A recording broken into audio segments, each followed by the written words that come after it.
Thanks for thanks for joining me today on Weather and Ag in Focus. So glad that you're here. I'm Bridgette Readel, Ag Director, and we are now the Coral Laundromat Studios.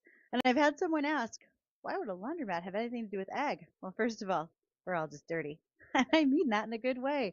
Whether you need to take the time to wash your heavy coveralls, horse blankets, and so much more, you can take it into Coral Laundromat and get those things tidied up nice and fresh and ready to use again. Glad to have them as a part of the show, as well as all of you. Thrilled that you're here today and so much to talk about. First and foremost, September is Suicide Awareness Month, and I'm going to be spending every Thursday this month talking with folks who can affect agriculture in a positive way for suicide prevention. Many of you who follow me on social media know that we have had a number of farm-related suicides in the last month, and one more is too many. We want to help folks know that there are resources available. There is hope. Anxiety and depression do not need to lead to suicide, and there are people who want to talk to you, whether it's your friends and neighbors or some of our sponsors, which include Prairie St. John, Valley Christian Counseling, Gowan USA, and the folks over at Maple River Grain and Agronomy. It's not just our farmers and ranchers. It can also include those of us who work in agribusiness and are attached to food processing in the ag industry. The economy right now, not super when it comes to farming. I have watched plenty of tweets and posts as of late talking about how much under on basis we are when it comes to soybeans. There are not in hardly any orders for unit trains on soybeans in a number of areas, which would be unusual. Folks aren't really sure where those beans are going to go. And there's a whole lot of concern about what's going to be happening for many of us when it comes to storage. After our June 20th storm, and then again later, multiple windstorms hit our region, we're down bin space. Folks have been sort of scrambling, making sure that they have baggers to be using for infield storage or other temporary ideas. So there's a lot of stress, and it's on everybody. But good news, there are many here who want to help, and we're going to talk about that all the way through this month of September. So make sure you tune in on Thursdays. Next week, I'm on the road, but in a different way.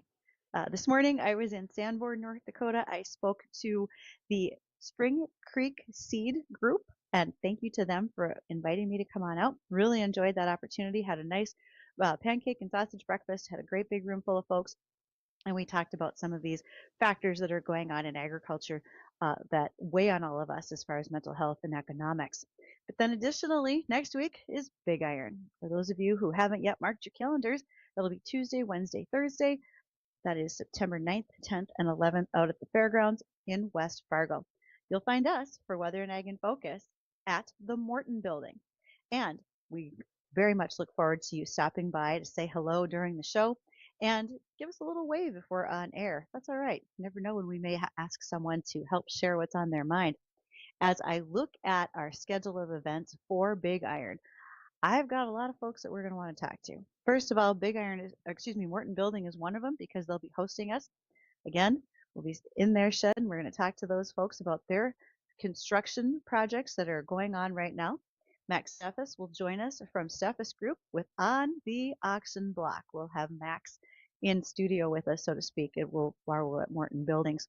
Then we'll have a discussion with the folks from My Ag Data and how we can create more efficiencies in your reporting for crop insurance as well as the Farm Service Agency. Then day 2 brings us the folks from North Star Ag. You know, those baggers I just talked about, some of that temporary storage and more short line equipment ideas. We'll get those from Zane Erickson. We'll see how things are going in his business. And also Josh Alsager of Alsager Meat stops by. One of the great things right now is being able to talk to Josh not only about what's happening in their butcher shops in 2 locations, but also what's happening in the cattle business overall. He brings cattle from his own operation to you, to the meat case to buy, and we get to talk to Josh about how that process is going, any of the hurdles that they have, but also congratulate him on what is turning out to be a great cattle market in 2025 and probably through 2026. Thursday, September 11th, we'll be back in the Morton Building, and we will be talking with Megan Hansen. She is with Cass County Farm Bureau about health coverage, something new from Farm Bureau. What is it? Well, we'll find out from Megan. Also, we will talk with Ty Hegland. He is with Prairie St. John. and we're going to talk about mental health for farmers and some of the services that can be provided by Prairie St. John for those in the region. Well, we always have some headlines to cover, and Friday is no different. All right, hands up out there, even though I can't see you. How many of you are sending students off to college this fall? Probably quite a number. And they might be looking for some scholarship dollars in order to help defray those costs. Ag Careers is pleased to announce that the applications are open now for the annual Feed Your Future Scholarship. That's $1,000 to U.S. post-secondary students who are passionate not only about agriculture, but food and food processing. This scholarship was recently started, and again, you can find it by following the hashtag #FeedYourFutureScholarship. To be eligible, applicants must be currently enrolled in a post-secondary institution, that can be 2 or 4 years, have at least one more semester of study remaining after 2025, and there's an essay portion. So instead of firing up AI, this is going to ask you to use your thoughts to answer these questions. In the past, there were things such as, how are you going to do your part in feeding the world with your talents? New questions this year are going to aim to explore students' vision for the future of the agri-food industry, your passion, and the role of using AI as a technology. I know that we have a lot of artificial intelligence. Oh, and I always have to make sure you know if I'm talking about artificial intelligence or artificial insemination. Today it's intelligence. And when talking about artificial intelligence, there's so many benefits that we have with it in our industry. We're seeing it with things like autonomy in our farm equipment. We see it in answering questions, in making plans. I had a farmer tell me that he's feeding some of his fertilizer prescriptions into it to make a better day by day plan for him to keep more organized with his farm. But we also have to look at what could be the side of AI that might not be so positive. And so that's what some of those essays can include when you apply for the Feed Your Future Scholarship. Those scholarship application submissions are open until November 17th, and scholarships will be selected by December 19th. If you're curious how to apply, you can just drop me an email, ag@flagfamily.com. I'd be happy to send you the link for this. While you're at it and thinking about how to reach out to the show, you can reach me on the JLA Insurance phone line today, 701-293-9000. Hope you're following along on Facebook or YouTube, and you can do that, WDAY, Weather and Ag in Focus. And if you haven't yet subscribed to Acres TV, please do. It is a free app. They have what you would consider the Netflix of agriculture available to you. It will be some of your favorite social media influencers. I say that, and some of you may roll your eyes, but remember, they're there to teach too. They're not only showing you videos of good fun things, but often you can pick up a few tips and tricks that could be used on your farm. We are the only news and weather show that's on Acres TV, and we'd love to have you catch up on any past episodes right over there. So keep that in mind as we talk today. So many more things to visit about.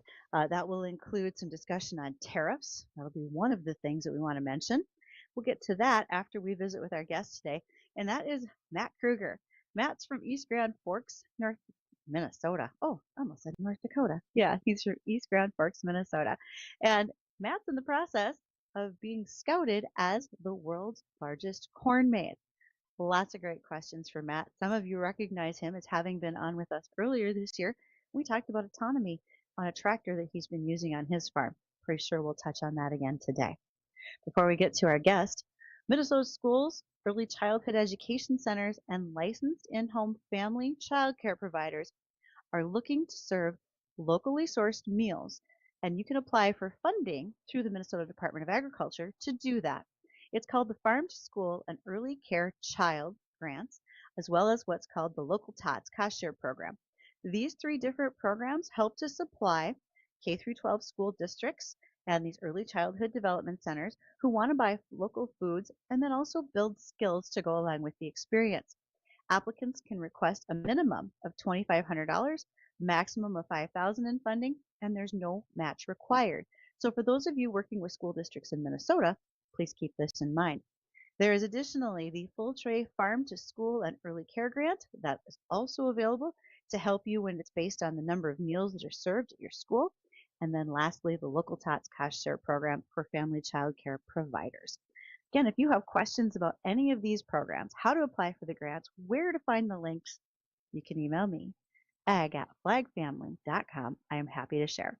And I'll tell you that since I announced that the Discover Dairy website has opened up the Adopt a Cow program, I have had a response from a lot of listeners as educators in school systems around the region asking to be a part of that program. And if that's one of you, if you have gone in and gotten the Adopt a Cow program for your school or your homeschooling situation, let me know. And then send us some follow up, what you enjoyed, what you learned, and the impact that it gave your students. I'd be awfully curious. Now, we're going to take a moment to listen to the market update from the American Ag Network, hear what's happening in livestock. When we return, our guest, Matt Kruger, will join us to talk about the world's largest corn maze.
Thanks for being here today for Weather and Ag in Focus.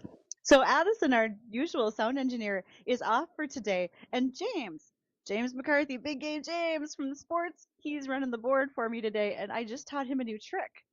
I use an iPad to do the show when I am remote, and depending on what I do, if I use like a thumbs up or I use an air quote, For those of you watching on our live stream for Facebook, YouTube, etc., you're going to see, like right now, there's confetti and balloons. I have no idea why, but James, I'm glad I could teach that to you today. All right. We want to make sure to say a thank you to Peterson Farm Seed, one of our Here We Grow sponsors. They helped us achieve a yield of 51 bushels on average across our field. Now, would our wheat have gone higher? Yeah, it would have. In areas where we did not have hail damage or white stem sawfly, we would have had a higher bushel yield on that field. But we did pretty good, and I got to tell you, the weed control was fabulous. So hats off to the Yulin Farm, who was our farm cooperator, for keeping the field clean. And with Peterson Farm Seed, their resource guide that I was able to use throughout the season, talking about hybrids, varieties, and also any agronomics such as SDS and soybeans, more discussion about the potential of tar spot in the region and so forth. It's a wonderful reference guide. Look forward to that coming out in the new year, and make sure you pick up a copy. If you're looking for the one from 2025, I bet they'll have it at Big Iron next week. Our guest today is joining us by phone. I always enjoy talking to Matt. Matt Kruger, how are you today? I'm doing great, Bridgette. How are you? I'm fabulous. Okay, first of all, most folks know you as we've talked before about your farm operation, etc. But give us just a quick synopsis: who you are, where you farm, and what's going on at this time of the year for you. Yeah, so we farm up near East Grand Forks, Minnesota. We raise corn, soybeans, pinto beans, wheat, and sunflowers. We've added a few crops to our lineup this year. And I married my wife for 13 years. We have 5 children. I farm with my dad and my younger brother. So um, this time of year, we're kind of we're waiting for edibles. And actually, why I'm calling in is a good friend of ours, their H2A workers are stuck in the border and they're starting potatoes and said, hey, any chance you can come help us? And I thought, you know what? I normally I'd say no, but it's kind of a brainless activity, and sometimes I like those activities. So that is why I'm joining you via phone today. So you're literally in a potato truck helping out the I, neighbor. I am, exactly. Yep. So I'm literally heading down the road, heading to the storage facility to offload. I'm about, I think, 25, 30 minutes away from that. So anyway, this is working out pretty good. As long as you can all hear me great, this is fantastic.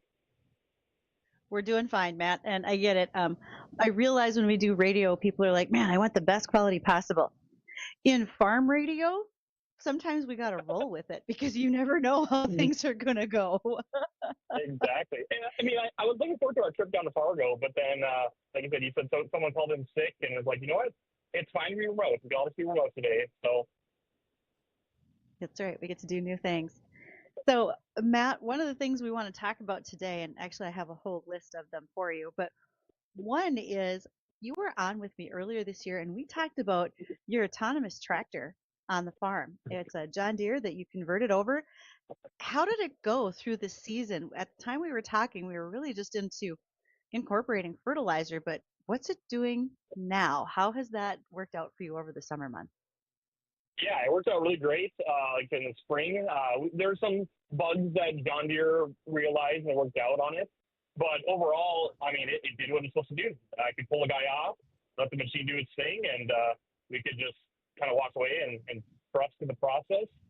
We're working with John Deere right now on getting it lined up for fall because we use a different tool in the fall than we do in the spring. And so we've got to put some sensors on it, some brackets and technology that needs to go on that implement, and then we should be good to go. They also, I haven't got confirmation on about it yet, but they actually want to bring up a second unit, and they wanted to see how 2 units in the same field would work as well. So I'm hoping that comes to fruition, but for now, we're hoping to fire it up here this fall once we start getting some corn off. Otherwise, a lot of the ground that we don't really till a whole lot, if at all possible, just to try to keep some residue there. And if we don't get enough snow, prevent dirt from flying all over in the winter months and spring months. Matt, I gotta say, I always like the innovation that you have on your farm, and you're not afraid to try some new things. And this is going to be a big chunk of our conversation today. One of those new things is targeting the coveted title of the world's largest corn maze. Um, why? Why have the largest corn maze, Matt?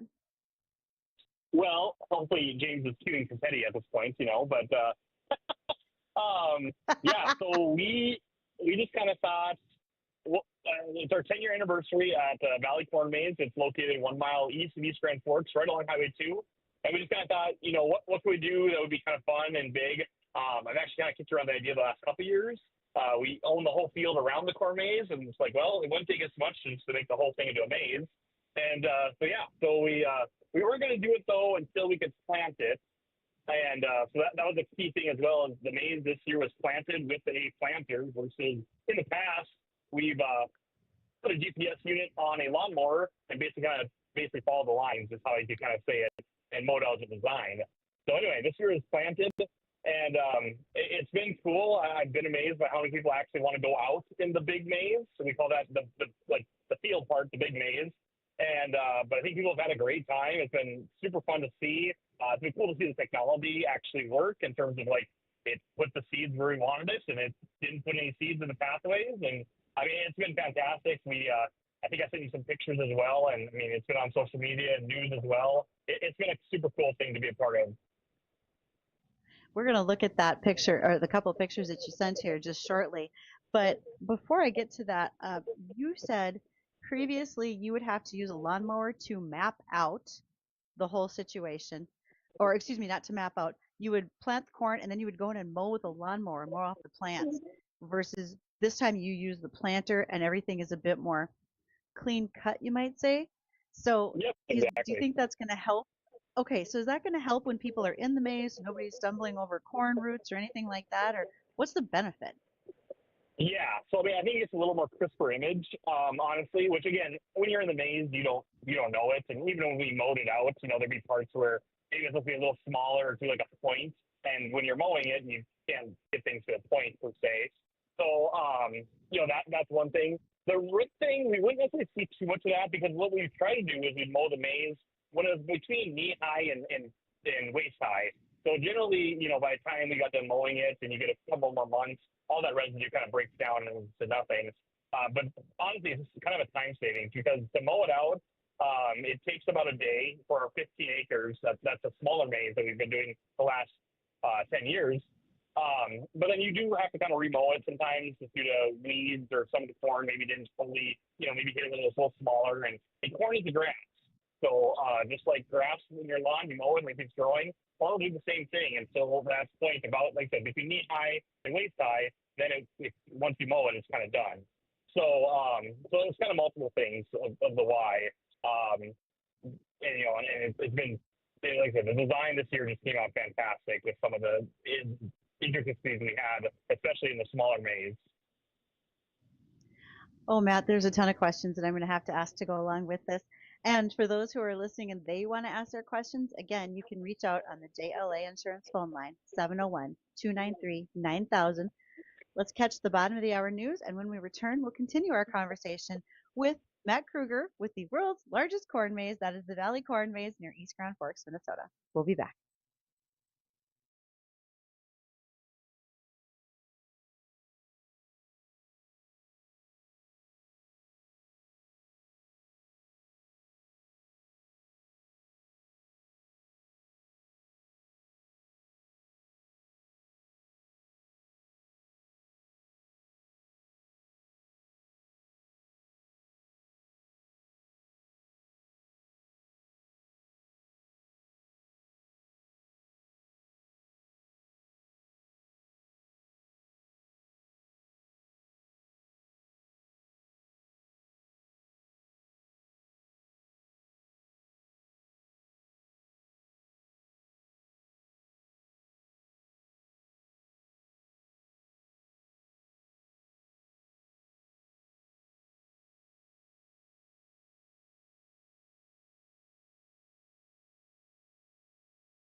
And I get to have one of my favorite returning guests, and that is Matt Kruger.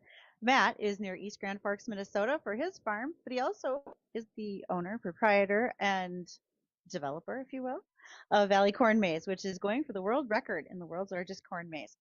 So, Matt, for folks who might have missed it earlier, how big is the world's largest corn maze? In the Guinness Book of World Records, it's currently 66 acres. And Okay. we actually had planned to, submit our name for that. However, we came to the realization that you have to pay the Guinness Book starting $20,000 to even get them to come out and like certify that this is a thing. And that wasn't really in my budget to do that. So there's going to be a little asterisk, but if you do a Google search, you can kind of see different corn mazes size. There's one down in Stony Brook, Minnesota. There's like 110 or 115 acres. And so they're like, well, let's go a little bit above that just to kind of, make sure there's some wiggle room there. And yeah, so it's 121 acres. We've got 5 different levels out there because, you may not want to run the whole thing. And then you also have people that may Mhm. want to run a lot more. We've got pathways anywhere from a quarter mile to, I think our longest one's like 2.7 miles if you go on the shortest route out there. And in total, if we Okay. took all the pathways out there, so Oh, it's huge. wait. You blanked out there for just a second, Matt, when you said you can do one that's a 2.7 mile, but then if you do the whole thing, it was how far? Yeah, so if you took all the pathways together, that'd be like every little pathway out there. It's over 20 miles of pathways in that corn maze. So no one's gonna do quite that. I mean, that'd be going to every little square and every little thing. But it's a cool stat that there's that many pathways out there. So Okay, so as you're planning the corn maze, let's start way at the beginning because you treat this just like any cornfield, correct? So you still fertilize it, you're planning on harvesting it, you had weed control on the field. Would I be correct in all of those assumptions? yep, correct. We did pretty much everything the same. The only thing that was a little bit that's a little different is in our smaller maze, before where we kind of say like most of we're gonna go to a 15-acre maze, which is a superhero theme this year. That one we actually cross plant, meaning we planted one direction and then we planted exactly the opposite direction, like a 90-degree angle. So it's a crisscross pattern, like a tic-tac-toe. And that way, it's just for there's less chance for people to cut through the maze, and because you do, it's a little daunting sometimes. You get out there and you kind of get turned around, and people do try to get out. It just prohibits more of that from happening. So that core 15 acres is done that way, but the rest of the field is literally planted as a field. We fertilized it, we Okay. sprayed it, we did everything like we would normally. Okay, is this field corn or is this silage corn in order to get the height that you wanted? Did you use the same planting populations you would have at any point in time, et cetera? Yeah, and so it's just regular field corn. We do plant it later just to kind of give us some more, I think, greenness longer. We do risk, Uh-huh. obviously, F-word event happening. We don't want to say that because, there's a chance for the next couple of days. So that happening. And we've had it happen, I think, one in the last 9 or 10 years that we actually have some implications of that. Otherwise, it's been fine. It's been able to make it to full maturity, and it might just be a little wetter is all. So, but no, it's regular field corn. Pioneer Seeds was our premier partner again this year, and if you look at the design, it's why their logo's out there in a big. I mean, it's a massive Pioneer logo. It's phenomenal. I think everyone, I even joked to the Pioneer folks and said, you need to get a group of them out there, and we'll just take a drone shot of you all standing behind the logo, and it's just so cool. Well, I'm going to ask my show producer today, James, if he can bring that picture up that you sent us, and it's a picture of the field. You can see the big Pioneer logo in it. It's a massive size logo, just what you said, and that makes it a lot of fun for people to be able to go through this field. But you didn't just do this freehand, right? You didn't just drive around and decide where you planted and where you didn't. How did you get this graphic literally in the corn? Yeah, so it took a full team effort. Our mutual friends, Sarah Lovis and Kelly Charles, were huge contributors. They are with UK Technology out of Halstead, Minnesota. Uh, that designed the logo. and we were able to Hmm. geo-reference it, make it into a thing that the planter could read. And then the team at John Deere also had not seen something this detailed, so we had to rely on the team there to help us kind of overcome some of the software issues that the planter may or may not have because of the detail of the corn maze. So it was a full team effort. Took a lot of time to do it, but it was so fun once we got it to work. And like I said, basically I was able to load it into our planter, and I was able to start planting just like we normally would. I did go a little slower just so for there's some mechanical delays that you have with the planter. The planting units got to stop planting. There's also seed that drops, in that time frame. So anyway, so it went a little bit slower, but it was so cool to see and be a part of. And honestly, it was very nerve wracking because we weren't sure how it was going to work out, to be totally honest. Yeah. You stick all this seed in the ground, you've got it fertilized, and you cross your fingers and think, what if I completely messed this up, right? Is it going to actually Yeah. come up in the design I thought it would? Yep, exactly. No, I Okay. mean, it was very, cause there's things about crisscrossing and like kind of weaving back and forth that I was super concerned about, and, 'cause, I mean, we could look on the monitor and it says it's doing the right job. You really can't go on and dig. I mean, you'd be digging for hours trying to kind of proofread it. So we just kind of trusted like, hey, this is going to work. And we wanted to announce it a lot sooner. Like we didn't really announce this until I think mid-July or late July. I think Bridgette, you and I think we were thinking about this in the winter months even. Like this is something happening, maybe we're not sure. And but yeah, once it was able to be ground proof, like okay, this is a legit thing. And then we had to wait for the corn to get big enough so I could get a drone picture because I had to get so high up and so far back in order to get a full aerial shot of what this thing was looking like. Okay. As you were doing this, and I've been fascinated by it since the onset, like you said, when you and I talked about it back in the spring, could you have had the tractor plant this autonomously for you, or did you really want to be in the tractor, making sure the planter was doing all the right things? As of right now, John Deere just supports like tillage autonomy, so it's not planting autonomy yet. Okay. I was a part of a group that they kind of said like that's coming down the road, but obviously with the egg economy being what it is right now, I've been told through the grapevine that that's kind of being tabled right now. I think they're focusing on tillage autonomy, and I think they're also working on like grain cart autonomy or something with grain carts. So I think like anything, it's going to be here eventually. Planting autonomy, I feel like that's going to be a hard one. I mean, I think any farmers that are listening would totally understand too. Like, there's no way you're going to get me on that planter. Like, there's too much going on, too many things I have to watch and see. Like, is this really like I'm not going to be able to trust the computer to do a good job. Tillage, I think we all agree that there's something there about like, hey, it's not as crucial. I mean, like it's still a crucial thing, but I think people can get a little more on board about that than planting. Well, I'll be honest with you. If I was going to get out of the planter and let it go by itself, I think that's if I were to use a different industry, it'd be like logging. And if you just let the chainsaw take care of everything without you, not really comfortable with that. I'd have to be there, I'm afraid. So we will we will be completely understanding if you're not quite ready to get out of the tractor yet. So Yep, Matt, exactly. as we wind down, what are some of the other activities that are going on besides just the maze? You have a whole family friendly event there. What are your hours of operation and where can people find more information about what's going on? Yeah, absolutely. So just Google Valley Corn Maze. We should come up pretty much anywhere. Maze is spelled weird, but if you spell it the normal way, Maze, you'll still find us. So yeah, we're open Saturdays and Sundays we've been open for 2 weekends now. This will be our third weekend tomorrow on Saturdays and Sundays. Saturdays we're open 10 a.m. to 7 p.m. Sundays we're open 1 p.m. to 6 p.m.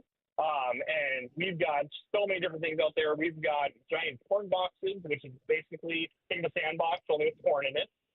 We've got rat rollers, which are big giant pieces of tile that are 4 feet tall. You can stand in like a guinea pig or hamster and basically walk on a track back and forth. We've got a giant strap pyramid slide. It is very tall. Like I almost every time I go up there, I'm like, man, I think this is a little unsafe, but I mean, it's such a fun thing to do. We've got, we got a beeline zip line. We've got giant bubbles. We've got yard Jenga. We've got New addition this year is my dad built this giant swing set. It's got 14 swings on it. It's 14 feet tall, and it is massive. We've got hoops and holler, and then on top of that, we've got food out there. We've got taco in a bag, hot dogs, pie in a cone, an apple blossom, which is a sliced up apple with caramel, chocolate, whipped cream, and a cherry on top. I mean, we've got so Ooh. many things. I mean, so we kind of joke to people like, you can spend all day out there. And even to me, like, in order to do all the maze levels, you need to come back again. So we offer different things like bounce back passes, which if you come to the day and you decide, you know what, I want to come back again, you can pay for your admission for the next time, get half off. So a way to save money there. And then coming up, starting next weekend, we'll have different themed event weekends. Check out our website for all of that. But Grandparents' Day, Hometown Heroes, we got a weekend for Canines in the Corn, which just like that, bring your dog out. Touch Tractor Weekend, we got T-Ross equipment that brings out a few pieces of John Deere equipment to put on display that the kids can time on. And yeah, there's so much going on out there. It's crazy fun, and it's so great to see everyone out there having a fun time, enjoying the time together. And biggest thing we want to have people do is create memories each year. Like, hey, we came out to Maze 3 years ago. We have people that have been out there for 10 years and have seen us evolve, and it's just so fun to see them year after year. Well, I would have to say this is truly a full family event. There's something for everyone, from the kids can play in games and so forth. Everybody can have a snack, and you can even kick the tires on some farm equipment, because that would be my favorite part. So, Matt Yeah, Kruger, thank absolutely. you for joining us. Good luck on the world record. Go get them. Thank you, Bridget. Appreciate it. Have a great one. You too. All right, folks, we're going to get an update from the WDAY newsroom right now, and then we'll return. I'm Ken Duffy, Flag Family News Director here at WDAY Radio. Police told the public to avoid a certain area downtown Fargo as an investigation unfolded. They described it as an ongoing incident. In fact, just moments ago, police held a press conference on scene. Flag Family News reporter Austin Erickson was there. He's joining us live. So, Austin, what did police have to say about what's happening down there? So Police Captain Matt Christensen told us that this is a search of somebody in a home that was damaging property, possibly with a hammer, and that person is still inside that home, and they're trying to get him out. They do have a warrant, but didn't speak to which kind of warrant. I also saw police shoot off flashbang less than lethal devices, possibly trying to get this person out of the home. We heard a bullhorn say multiple times to get what I believe was a man out of that home. So that's what we have so far. They're asking you to avoid the 700 block of 2nd Street North, and that is not far from Sanford Health, Broadway campus, and Horace Mann Elementary. Now, Sanford did tell me that they are aware and they are not on lockdown, and Fargo Public Schools, we reached out to them. But the Fargo Police Department said that they did reach out to Horace Mann Elementary to make them aware of a large police presence. From downtown Fargo, I'm Austin Erickson, Flag Family News. Austin, before you go, just to clarify, so did they say this person was actually living inside this home, or did somebody actually separately go inside the home and didn't live there? I mean, did they clarify that as far as who this person is exactly? No, they did not give a name, but they said this person went into the home, and I don't believe they live there. I don't know also if this person was known to the people inside that home.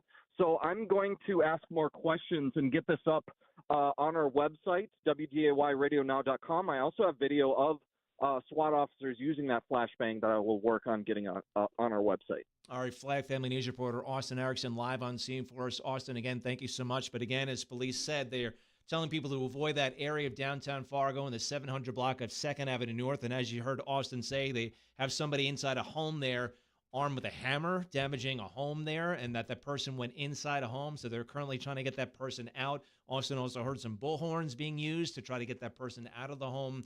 But again, this is happening in the 700 block of 2nd Street North. Public told to stay away from that area, but police just gave an update for us, and that it is a continuing, ongoing situation as they try to get this person out of that home. We now returning to regular programming with Weather and Ag in Focus.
We are pre-lifting sugar beets, and there is sugar beet full harvest coming very soon at the beginning of October.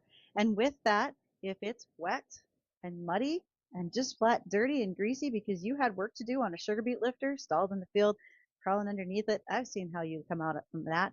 Everybody's pretty filthy. Well, in that case, take those shop clothes to Coral Laundromat. They would be happy to help you out. It's a little easier than having to run them through your washing machine at home. Where are you going to find that Coral Laundromat? 3620 Veterans Boulevard in Fargo. They're looking forward to seeing you. And I think one last thing to talk about today is I've mentioned it before that as the tariffs have come on in the last few months, we didn't fully see the impact on some of our agricultural inputs. And that's really starting to show right now. So the average tariff rate across everything has been about like 12%. But if I look at that and the tariff rate that's been applied to herbicide, insecticides, and other pesticides, we're at 20% plus right now. Again, not all of the pesticides that we need for 2026 are onshore at this time, which means those tariffs will continue to apply unless there's been some sort of an exemption that's done with that exporting country. Tractors and other ag machinery and parts are seeing averages of about 15% of tariff increases. Now, that doesn't even get to the fertilizer portion of our discussion. Phosphate and nitrogen were relatively tariff free, but that has changed. A lot of the tariffs are really just starting to kick in, and that's from information from NDSU. One of the most recent studies talk about the fact that it's not clear whether or by how much those tariff dollars have been passed on to farmers yet. But eventually it will, and that will also reach the consumer level before too terribly long. When we think about what we do in the fertilizer industry, Russia accounts for almost 20% of the global potash trade and about 14% of urea. Here in the United States, we get about 80% of our potash from Canada. There was an exemption for Canadian potash earlier this year, but we do still supplement with some potash from Russia. That will certainly be reflected in its price with the tariffs. And these things are ongoing. We don't know exactly what will happen from month to month. And so farmers are trying to best cost average as much as they can and pay attention to what's going on in their production costs. I'm sure bankers all across the area are encouraging you to be very thorough in your dollars and cents when you come in to talk about your operating loans and more, and it'll be more crucial as we get to the end of 2025 than we ever have been. Now, as I've talked about, September is going to be a big month for us as we discuss issues in ag, how that affects us, and the awareness of suicide in our rural and ranch communities. We want to make sure that everybody gets through harvest safely and gets to next season. One of the things that's being done is called the Coffee Break Project, where folks are organizing on purpose a coffee break, whether it's at your local cafe, in the church basement, or someone's shop, just for you to talk about some of these issues that are at hand. Maybe you can help each other find some resources and solutions on what's happening, whether it be with tariffs, input costs, just some of the older knowledge that comes from farmers who've been here a while can pass on to those who are younger and haven't seen these types of market conditions as of yet. And also, it's good to get those things off your chest. And once again, know that it's okay to not be okay. We'll talk a lot about that here in the month of September. Don't forget to join us at Big Iron next week. I'm looking forward to seeing all of you there. I'll be on a number of our other shows as well as the Coffee Club in the mornings. And if you have questions, send them to me, ag@flagfamily.com. Stay tuned. Jay Thomas Show with Tim Flacco coming up next.